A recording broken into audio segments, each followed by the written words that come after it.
Want to declutter your Google Contacts? This video shows you how to easily remove contacts on both Android and the web.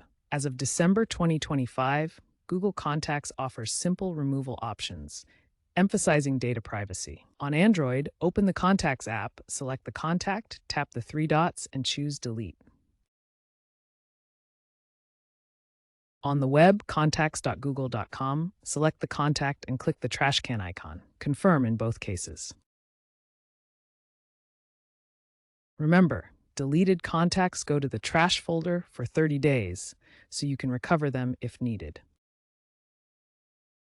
It's that easy to keep your contacts organized. Google Contacts offers helpful tips and AI-powered tools to keep your contact list organized. Let's explore AI cleanup features and what happens after you delete contacts. Google Contacts now features AI-driven suggestions for contact cleanup, making removal even easier.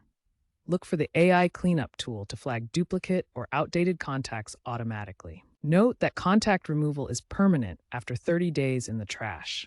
Deleted contacts are recoverable during this period via the trash folder on the web. Removing a contact doesn't notify the other party.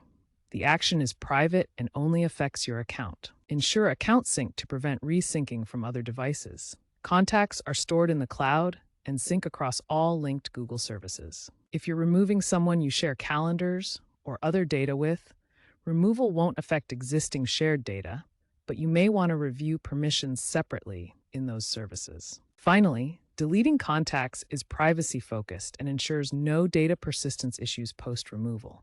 Contacts are deleted from the server side upon confirmation, maintaining your data control. Keep your digital life tidy by regularly cleaning up your Google Contacts with these tips and tools.